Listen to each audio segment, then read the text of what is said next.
యోహాను సువార్త 19వ అధ్యాయం 28వ వచనం. అటు తరువాత సమస్తమును అప్పటికి సమాప్తమైనదని యేసు ఎరిగి లేఖనము నెరవేరునట్లు నేను తప్పికొనుచున్నానెను. ప్రేమ స్వరూపి ప్రేమ మాకు తండ్రి, నీ నామానికి వేలాది స్తుతులు స్తోత్రాలు ప్రభు. ప్రభు, ఈ సమయాన్ని బట్టి నీకు వందనాలు ప్రభు. మీరు ఏదైతే మాట్లాడాలనుకుంటున్నారో అది నా ద్వారా మీరే మాట్లాడండి ప్రభు. వినగల చెవిని, గ్రహించగల మనస్సును మా అందరికీ దయచేసి ఈ కార్యక్రమాన్ని ముందుండి నడిపించమని యేసు నామములో అడుగుచున్నాము అక్కడ తండ్రి. అయితే ఇక్కడ మనం చూసుకున్నట్లయితే యేసుక్రీస్తు వారు దప్పికొంటున్నారంట. ఏంటి దప్పిగా? అసలు యేసుక్రీస్తు దప్పికొంటున్నారా? ఇది భౌతికమైన దప్పిగా, లేకపోతే ఆత్మానుసారమైన దప్పిగా, లేకపోతే లేఖనం ప్రవచనం నెరవేర్చాలి కాబట్టి ఈ మాట చెప్తున్నారా అనేది లోతుగా మనం చర్చించగలిగితే, ముందుగా యేసుక్రీస్తు వారి బోధల్లో నుంచి కనుక మనం చూడగలిగితే యోహాను సువార్త 7వ అధ్యాయం 37-38 వచనాలు కనుక మనం చూడగలిగితే, ఆ పండుగలో మహాదినమైన అంత్యదినమున యేసు నిలిచి ఎవడైనను దప్పికొనిన యెడల నా యొద్దకు వచ్చి దప్పి తీర్చుకొనవలెను. అయితే ఇక్కడ మనం గ్రహించగలిగితే యేసుక్రీస్తు వారు ఎలా ఉన్నారు? దప్పిక తీర్చేవారిలా ఉన్నారు, అంతేగాని దప్పిక కొనేవారిలా మనకు కనిపించట్లేదు. సో ఇక్కడ మనం చూస్తే ఆయన దప్పిక తీరుస్తాను అంటున్నారు. మరి సిలువలో ఆయన పలికిన మాట ఏంటి? దప్పి కొనుచున్నాను. మరి దప్పిక తీరుస్తాను అంటున్న యేసుక్రీస్తు వారు దప్పి కొనుచున్నాను అని ఎందుకు పలకవలసి వచ్చింది? అయితే మనకందరికీ తెలుసు, బైబిల్లో కొన్ని పదాలకి నానార్థాలు ఉంటాయి. అంటే ఒక పదాన్ని సందర్భాన్ని బట్టి లేకపోతే పరిస్థితిని బట్టి వేరే అర్థం వచ్చేలాగా వాడబడతారు. ఫర్ ఎగ్జాంపుల్ మనం చూసుకున్నట్లయితే మనకి బాగా తెలిసిన వాక్యం, దేవుడు లోకంను ఎంతో ప్రేమించెను. ఈ మాట మనందరికీ తెలిసిందే. ఇది ఎవరు చెప్పారంటే యోహాను సువార్తలో యోహాను భక్తుడు చెప్పారు. ఇదే యోహాను భక్తుడు యోహాను రాసిన పత్రిక మొదటి పత్రికలో 2వ అధ్యాయం 15వ వచనంలో ఏం చెప్తున్నారంటే, లోకమునైనను లోకంలో ఉన్న వాటినైనను ప్రేమింపకుడి. ఒకవేళ లోకంలో ఉన్న వాటిని ప్రేమిస్తే దేవుడు మిమ్మల్ని ప్రేమించడు అన్నట్టుగా ఉండదు అక్కడ. సో యోహాను భక్తుడు ఏం చెప్తున్నారు? యోహాను పత్రికలో యోహాను సువార్తలో దేవుడు లోకమును ప్రేమించను అంటున్నాడు. మరి పత్రికలోకి వచ్చేసరికి మనం లోకాన్ని ప్రేమిస్తే దేవుడు మనల్ని ప్రేమించడం అంటున్నాడు. సో 2 ప్లేసుల్లోనూ ఉన్నది లోకం మాత్రమే, కానీ అర్థం మారిపోయింది. ఏంటంటే సువార్తలోకి వచ్చేసరికి దేవుడు ప్రేమిస్తున్న లోకం ఏంటి? లోకంలో ఉన్న మనుష్యులు. పత్రికలో చెప్పబడిన లోకం ఏంటంటే లోకంలో ఉన్న ఈ రాజ్యాలు కానీ, ధనాపేక్ష కానీ, ఈ పాపం కానీ, వీటికి సంబంధించి లోకం అని అక్కడ ప్రస్తావించబడింది. సో ఈ విధంగానే బైబిల్లో నుంచి అసలు దప్పిక అనే పదానికి ఏ ఏ సందర్భాల్లో వాడారు అనేది మనం కొంచెం లోతుగా గ్రహించగలిగితే, ముందు మత్తయి సువార్త 5వ అధ్యాయం 6వ వచనం కనుక మనం చూడగలిగితే, నీతి కొరకు ఆకలి దప్పులు గలవారు ధన్యులు, వారు తృప్తిపరచబడుదురు. సో ఇక్కడ చెప్తున్న ఆకలి దప్పులు దేని గురించి అంటే నీతి కొరకు. సో నీతి కొరకు ఆకలి దప్పులు గలవారు ధన్యులు, వారు తృప్తిపరచబడుదురు. వాళ్ళకి ఏంటంటే వాళ్ళ ఆకలి దప్పులు ఉన్నప్పుడు తృప్తిపరచబడతారు. దీని గురించే మనం చూస్తే 6వ అధ్యాయం 33వ వచనంలో యేసుక్రీస్తు వారు అంటున్నారు, కాబట్టి మీరు ఆయన రాజ్యమును నీతిని మొదట వెతుకుడి, అప్పుడు అవన్నీ మీకు అనుగ్రహించబడును. సో మన యొక్క ప్రధాన లక్ష్యం ఏంటంటే ఆయన నీతిని రాజ్యాన్ని మొదట వెతకాలి, అప్పుడు మనకి అన్ని ఇస్తారనమాట. ఇది తీర్చబడే దప్పికగా మనకు కనబడుతుంది. అలాగే మరొక విధమైన దప్పిక ఉంది. ఆ దప్పిక కూడా మనకి బాగా, అప్పుడు అతడు పాతాళంలో బాధపడుచు దూరం నుండి అబ్రహామును అతని రొమ్మున ఆనుకుని ఉన్న లాజరును చూచి తండ్రివైన అబ్రహామా ఆపంటారు.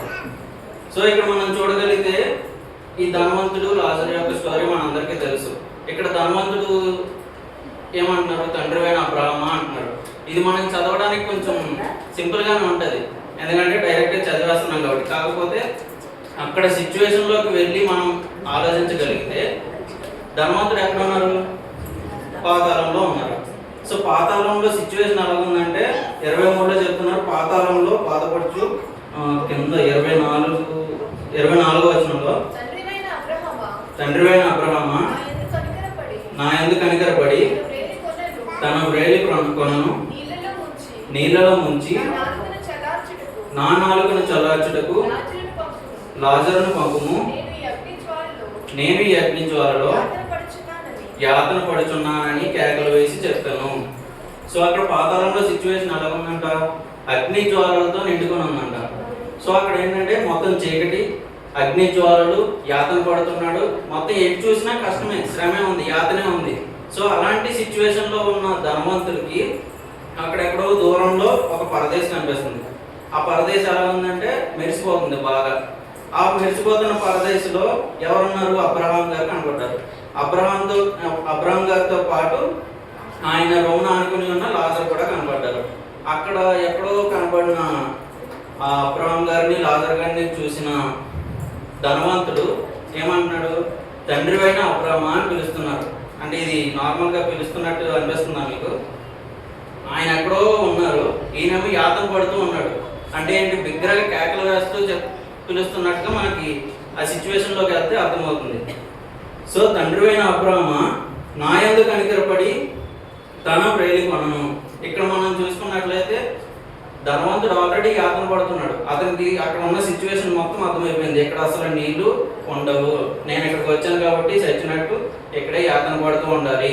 ఇది పాతాళము, ఇక్కడ పురుగు చావదు, అగ్ని ఆరదు, ఎల్లకాలం ఇలాగే ఉండిపోవాలి. నాకంటూ నీరు దప్పిక తీర్చేది ఎటువంటి పాసిబిలిటీ లేదు. అలాంటి సిచ్యువేషన్ లో దూరంగా చూస్తున్న అబ్రహాం గారిని, లాజర్ని చూసి అబ్రహాం గారితో అంటున్నారు, ఏమంటున్నారు? నా యందు కనికరపడి తన వ్రేలి కొనను. అక్కడ ధనవంతుడు ఒక బాటిల్తో తెచ్చమని అడగట్లేదు, ఒక గ్లాస్తో తెచ్చమని అడగట్లేదు, లేదా ఒక పిడికల్లో గుప్పెట్లో పెట్టుకుని తీసుకురమ్మని అడగట్లేదు. ఏమడుగుతున్నారు? వ్రేలి కొన. వ్రేలి కొన అంటే ఎంతండి? ఎంత? ఇది ఇలా ముంచి ఇలా తెస్తే ఎంత వస్తుందండి? దాంట్లో అసలు రాదు. అసలు దాంతో దాహం తీరుతుంది అంటారా? అక్కడ ధనవంతుడికి అర్థమైపోయింది, దాహం తీర్చాలి, దాహం తీరుద్ది అన్న కాన్సెప్ట్ పాత్రలో ఉండదు. కాబట్టి ఆయన ఏమనుకుంటున్నాడు? జస్ట్ ఆ నీటి కొనని ముంచి నా నాలుకని చల్లార్చుకోవడానికి మాత్రం తీసుకురండి అని అడుగుతున్నారు అనమాట. సో అక్కడ పాతాళంలో ఎంత వేదన ఉంది, ఎంత యాతన ఉంది అనేది ధనవంతుడికి అర్థమైపోయింది. కాబట్టి ఆ దప్పికని తీర్చే అవకాశం లేదు కాబట్టి కేవలం నాలుకని చల్లార్చుకోవడానికి ఒక నీటి కొనని మాత్రం తీసుకుని అమ్మంటారు. అది కూడా పాసిబిలిటీ లేదు కింద చెప్తారు అబ్రహాం గారు. మనకి మధ్యలో అగాధం ఉంది, ఆ పాసిబిలిటీ లేదు, నువ్వు అలాగే ఉండాలి అని చెప్పి అది చెప్తారన్నమాట. సో ఈ రెండు విషయాలను బట్టి మత్తయి సువార్తలో చెప్పబడిన వాక్యాన్ని, ఈ ఉపమానంలో చెప్పబడిన వాక్యాన్ని మనం ఆలోచిస్తే రెండు రకాలైన దప్పికలు మనకు కనిపిస్తున్నాయి. ఒకటి తీర్చబడే దప్పిక, ఇంకొకటి తీర్చబడలేని దప్పిక. సో తీర్చబడే దప్పిక ఉంది మనకి, తీర్చబడలేని దప్పిక ఉంది. ఈ రెండు కాకుండా ఇంకో దప్పిక ఉంది, అది మనందరికీ తెలుసు. ఏంటో దప్పిక? భౌతికమైన దప్పిక. అంటే ఈ లోకంలో మనకి ఈ శరీరానికి కావాల్సిన దప్పిక. ఇది ఏంటంటే మనకి దాహం వేస్తే వెళ్ళి వాటర్ తాగుతాం. ఇప్పుడు అంటే ఫ్రిడ్జ్లో వచ్చేసినాయి కాబట్టి ఫ్రిడ్జ్ ఓపెన్ చేస్తాం, కూల్ డ్రింక్ వాటర్ తాగేస్తాం, చల్లగా ఉంటుంది. సో ఇది మూడు రకాలైన దాహంలో. సో ఈ దాహంలో యేసుక్రీస్తు వారికి వచ్చింది ఏంటి? ఏ దాహం? అసలు యేసుక్రీస్తు వారు ఏ దాహం గురించి అక్కడ అడుగుతున్నారు? దీని గురించి మనం లోపలికి వెళ్ళి ఆలోచించగలిగితే మనకు ఒక సందర్భం కనిపిస్తుంది సమరయ స్త్రీతో. యోహాను సువార్త 4వ అధ్యాయంలో,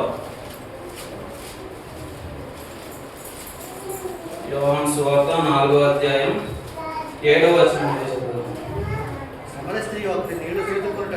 సమరయ స్త్రీ ఒకటి నీళ్లు చేదుకొనుటకు అక్కడికి రాగా యేసు నాకు దాహమునకిమ్మని ఆమెను అడిగాను. ఆయన శిష్యులు ఆహారం కొనుటకు ఊరిలోనికి వెళ్ళి ఉండిరి. ఆ సమరయ స్త్రీ యూదుడైన నీవు సమరయ స్త్రీనైనా నన్ను దాహం 10వ వచనం చదువుతాం. అందుకు యేసు నీవు దేవుని వరము నాకు దాహమునకిమ్మని నిన్ను అడుగుచున్నవాడెవడో అదియు ఎరిగి ఉంటే నీవు ఆయనను అడుగుదువు, ఆయన నీకు జీవజలం ఇచ్చునని ఆమెతో చెప్పాను. సో ఇక్కడ మనం చూస్తే యేసుక్రీస్తు వారు అలా నడుస్తూ ఉన్నారు. అక్కడ దారిలో సమరయ స్త్రీ కనపడ్డారు. ఆమె ఎందుకు వచ్చారంటే నీటిని చేరుకోవడానికి వచ్చారు. సో ఆయన సమరయ స్త్రీని చూసిన యేసుక్రీస్తు వారు ఆమెను అడుగుతున్నారు, నాకు దప్పిక అవుతుంది, నాకు దాహానికి మమ్మ అని అడుగుతున్నారు. అలాగా మనం కిందకి వెళ్ళి ఈ వచనాలన్నీ చదవగలిగితే కనుక ఆయన నిజానికి ఆయన దాహం తీర్చుకోవడానికి అక్కడికి రాలేదు, కానీ ఆమె దాహం తీర్చడానికి, అంటే ఆమెకి జీవజలం ఇవ్వడానికి, ఆమెని నిత్య జీవంలోకి నడిపించడానికి ఆ కాన్వర్సేషన్ స్టార్ట్ చేసినట్టుగా మనకు అనిపిస్తూ ఉంటుంది అనమాట. కిందకి వెళ్తూ ఉంటే మనకి బాగా అర్థమవుద్ది. ఆమెని రక్షణలోకి నడిపించడానికి, లేకపోతే ఆమెకి నిత్య జీవంలోకి నడిపించడానికి ఆయన ఆమెతో సంభాషణ స్టార్ట్ చేశారు. సో ఇలాగా ఆమె ద్వారా ఆమె ఊరు అంటే సమరయ ప్రాంతంలో ఉన్న వాళ్ళకి ఈమె సాక్ష్యం ఇవ్వడానికి ఆమె వెళ్తున్నట్టుగా మనకు కనిపిస్తుంది.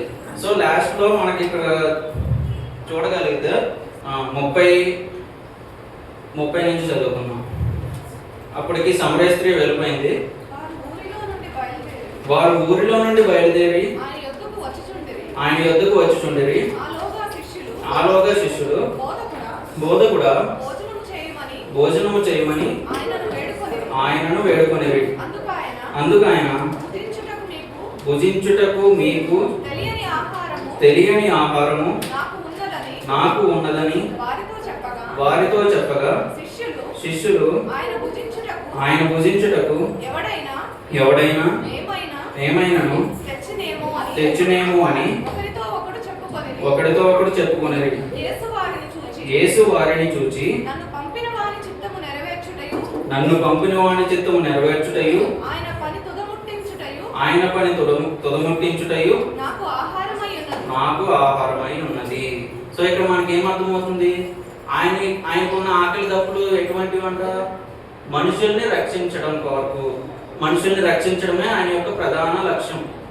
సో ఇక్కడ మనకి ఆ సమరయ స్త్రీ దగ్గర సిచ్యువేషన్ అర్థమైతే ఆమె ద్వారా వాళ్ళ ఊరు వాళ్ళందరూ సువార్తని తెలుసుకున్నారనమాట. సో అక్కడతోటి ఆయనకి ఆకలి తీరిపోయింది. ఈ భౌతికమైన ఆహారం ఏదైతే ఉందో ఇది అసలు లెక్కే కాదు, నాకు కావాల్సిన ఆహారం నాకు వచ్చింది. ఈ ఆహారం గురించి ఆయన ఎక్కువగా ఆలోచిస్తున్నారనమాట. సో ఇది ఒక రకంగా మనం చూడగలిగితే, ఇంకొకటి యోహాను సువార్త 19:28 చూసుకున్నట్లుగా లేఖనం నెరవేర్చుటకే అంటున్నారు.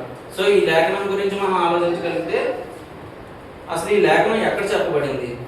కీర్తనల గ్రంథం 69వ అధ్యాయం, కీర్తనల గ్రంథం 69వ అధ్యాయం 21వ వచనం.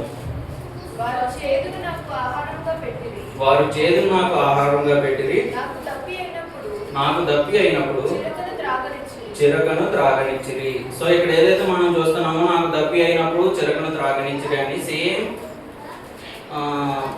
సేమ్ ఇమేజ్ అనేది మనకు అక్కడ సిలువలో కనిపిస్తుంది అనమాట. ఈయన దాహమైంది అని అడిగినప్పుడు చిరకను ముంచి ఆయనకి ఇచ్చినట్టుగా మనకు కనిపిస్తుంది అక్కడ. సో ఈ లేఖను నెరవేర్చాలి, ఈ లేఖను నెరవేర్చాలన్న తాపత్రయం అక్కడ మనకి సిలువలో మనకు కనిపిస్తుంది. ఆఖరి క్షణంలో కూడా ఆయన ఈ ప్రవచనం నెరవేర్చాలి అని ఆయన అనుకుంటున్నాడు అనమాట. అది ఆయన వాక్యానికి ఇచ్చిన, లేకపోతే ప్రవచనాలకు ఇచ్చిన, లేకపోతే దేవుని గ్రంథానికి ఇచ్చిన విలువ లాంటిది అన్నమాట. సో ఆఖరి క్షణాలు ఇంకొద్ది క్షణాల్లో నేను మరణిస్తున్నాను అని ఆయనకు తెలుసు. మరణిస్తున్నప్పటికీ కూడా నేను వచ్చిన పని ఏంటి? ఈ లేఖనం నెరవేర్పు కొరకు నేను వచ్చాను, మనుషులను రక్షించడానికి నేను వచ్చాను, ఈ పాపములను తీసివేయడానికి నేను వచ్చాను, వాళ్ళ కొరకు మరణించడానికి నేను వచ్చాను అని ఆఖరి క్షణం వరకు ఆయన బ్రెయిన్లో నడుస్తూ ఉందన్నమాట. సో ఏమేమి లేఖనాలు ఇంకా పెండింగ్ ఉన్నాయి, లేఖనం నెరవేర్చకుండా చనిపోతే మళ్ళీ అది తండ్రికి అవమానం కాబట్టి లేఖనం నెరవేర్చాలి, ఏమేమి లేఖనం నెరవేర్చాలి, ఏమేమి ఉన్నాయి పెండింగ్ ఉన్నాయి అని చెప్పి ప్రతి క్షణం ఆయన ఆలోచించుకుంటూనే ఉన్నాడు. అది ఆయన లేఖనాలకు ఇచ్చిన లేకపోతే వాక్యానికి ఇచ్చిన విలువ. మరి మన పరిస్థితి ఏంటి? ఆదివారం చర్చికి వస్తాం, వాక్యం వింటాం, విన్నది విన్నట్టుగానే వదిలేస్తామా? లేకపోతే బైబిల్ తీస్తాం, బైబిల్ చదువుతాం, చదివింది చదివినట్టుగానే వదిలేస్తున్నామా? లేకపోతే అలవాటుగా చదువుతున్నామా? ఈ రెండు కూడా మంచి విషయాలు కాదనమాట. అంటే బైబిల్ని అలవాటుగా చదవడం కూడా ప్రమాదమే. అది ఎలాంటిదంటే, ఇప్పుడు రోజు బ్రష్ చేస్తాం. మనం బ్రష్ చేస్తున్నప్పుడు నేను పై పుల్ల ఎలా తోమాలి, కింద పుల్ల ఎలా తోమాలి, సైడ్ ఎలా తోమాలి, లెఫ్ట్ ఎలా తోమాలి, ఇవన్నీ ఆలోచించుకుంటూ బ్రష్ చేస్తామా? లేదు. ఎందుకంటే అది మనకి చిన్నప్పటి నుంచి అలవాటు అయిపోయింది. ఇప్పుడు బైబిల్ని కూడా అలాగే అలవాటుగా చదువుతున్నారేమో మనల్ని మనం ప్రశ్నించుకోవాలి. ఇప్పుడు పొద్దున్నే లేచి బైబిల్ చదివే అలవాటు ఉన్న వాళ్ళు ఉంటారు, సాయంత్రం బైబిల్ చదివే అలవాటు ఉన్న వాళ్ళు ఉంటారు, లేదా కొడుకుల ముందు చదివే అలవాటు ఉన్న వాళ్ళు ఉంటారు. పొద్దున్నే లేచి బైబిల్ చదువుతున్నప్పుడు నిన్న ఈ అధ్యాయం వరకు చదివాను, ఈరోజు ఈ అధ్యాయం చదవాలి, అయిపోయింది, క్లోజ్. మళ్ళీ రేపు పొద్దున్న ఓపెన్ చేసి నన్ను ఇది చదివాను, ఈరోజు ఇది చదవాలి, క్లోజ్. అలాగే మీ జీవితం ఉందేమో ఒకసారి ఆలోచించుకోండి. ఎందుకంటే ఇలా చదివితే ఎంత ఉపయోగం ఉందో చదవకపోయినా అంతే ఉపయోగం ఉంది. ఎందుకంటే అది బుర్రకెక్కదు. మీరు చదువుతున్న వాక్యం మీరు మీ జీవితంలో అప్లై చేసుకునేంత వరకు చదివిన దానికి విలువ లేదనమాట. యేసుక్రీస్తు వారు లేఖనాలను ఎలాగైతే నెరవేర్చాలన్న తాపత్రయంతో ఆఖరి క్షణం వరకు పోరాడారో, మనం కూడా మనం విన్న వాక్యాన్ని మన ఆచరణలో పెట్టి దాని ప్రకారం మన జీవితాన్ని మలుచుకొని ఆఖరి క్షణం వరకు మనం నిలబడాలన్నమాట. సో లాస్ట్గా శిలువ మీద ఉన్న యేసుక్రీస్తును చూసి మనం ఏం నేర్చుకోవాలంటే, యోహాను సువార్త 3వ అధ్యాయం 15వ వచనం. అరణ్యంలో మోషే సర్పము ఎలాగ ఎత్తెనో అలాగే విశ్వసించు ప్రతివాడును నశింపక ఆయన ద్వారా నిత్య జీవం పొందినట్లు మనుష్య కుమారుడు ఎత్తబడవలెను. సో కింద కూడా మనం చూసుకుంటే, దేవుడు లోకం ఎంతో ప్రేమించును కాగా ఆయన తన అద్వితీయ కుమారుడిగా పుట్టిన వాడిని విశ్వాసముంచు ప్రతివాడును నశింపక నిత్య జీవం పొందినట్లు ఆయనను మనకు అనుగ్రహించాను. సో ఇప్పుడు మనం చేయాల్సిన పని ఏంటంటే, ఆయన శిలువలో దప్పిక ఉన్నారు. ఎందుకు? మన దప్పికను తీర్చడానికి. మనం పాతాళంలో దప్పిక లేని వారంగా యాతన పడకుండా మన దప్పికను తీర్చి మనకి నిత్య జీవాన్ని ఇవ్వడానికి ఆయన శిలువ మీద దప్పిక ఉన్నాడు. సో ఇప్పుడు శిలువ మీద ఉన్న యేసు ప్రభువుని మనం చూసి మనం విశ్వసించి ఆయన అడుగుజాడల్లో నడుచుకుంటే మనకి నిత్య జీవం ఇవ్వడానికి తండ్రి సిద్ధంగా ఉన్నాడు. అందుకోసమే యేసుక్రీస్తు వారిని మన కోసం ఈ లోకంలోనికి పంపించారు. ఎలాగంటే దీనికి కూడా ఉపమానం ఉంది కదా. మోషే సర్పం ఎలాగో ఎత్తనో, మోషే సర్పాన్ని ఎందుకు ఎత్తారు? అప్పుడు జరుగుతున్న తెగులు అలాంటిది. సర్పం చేత కాటు వేయించుకున్న వాళ్ళందరూ చనిపోతున్నారు. ఆ టైంలో మోషే గారు సర్పాన్ని ఎత్తారు. సో ఎవరైతే ఈ కాటుకి బాధపడుతున్నారో వాళ్ళందరూ ఆ సర్పాన్ని చూసినప్పుడు రక్షణ పొందారు. అలాగే యేసుక్రీస్తు వారిని ఇక్కడ సూచనగా మనకు పెట్టారు. యేసుక్రీస్తుని ఎవరైతే చూస్తారో, ఎవరైతే విశ్వసిస్తారో, ఎవరైతే ఆయన అడుగుజాడల్లో నడుచుకుని ఆయన ప్రకారంగా బ్రతికిని మలుచుకుంటారో వాళ్ళు కూడా రక్షింపబడతారు. వాళ్ళు కూడా నిత్య జీవంలోకి వెళ్తారు, జీవజలం పొందుకుంటారు. వాళ్ళకి ఎప్పటికీ దాహం అనేది ఉండదు, ఆకలి దప్పులు అనేవి ఉండవు. సో ఆఖరిగా ఒక మాట చూసుకుని ఉంచుకున్నాం. ప్రకటన గ్రంథం 21వ అధ్యాయం 6వ వచనం. మరియు ఆయన నాతో ఇట్లనెను, సమాప్తమైనవి నేనే అల్ఫాయు ఒమేగాయు, అనగా ఆదియు అంతమున ఉన్నవాడను. దప్పికొను వానికి జీవజలముల బుగ్గలోని జలమును నేను ఉచితముగా అనుగ్రహించును.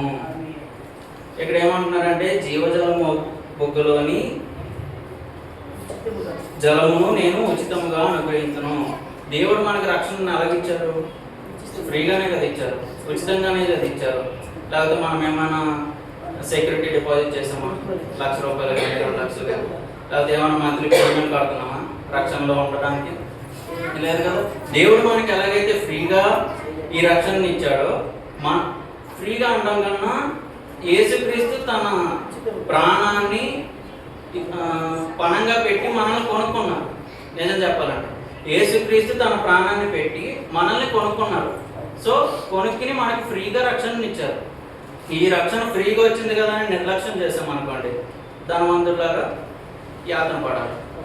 ఫ్రీగా వచ్చిన ఈ రక్షణని దేవుని పనిలో వాడుకుని దేవుడు చెప్పినట్టుగా బ్రతికి దేవుని అడుగుజాడల్లో నడుచుకుంటూ యేసుక్రీస్తు యందు విశ్వాసం ఉంచి మన బ్రతుకులు కనుక మార్చుకోగలిగితే దేవుడు పరలోకంలో మనకి చోటు ఇవ్వడానికి, ఆ స్థలం ఇవ్వడానికి సిద్ధంగా ఉన్నాడు.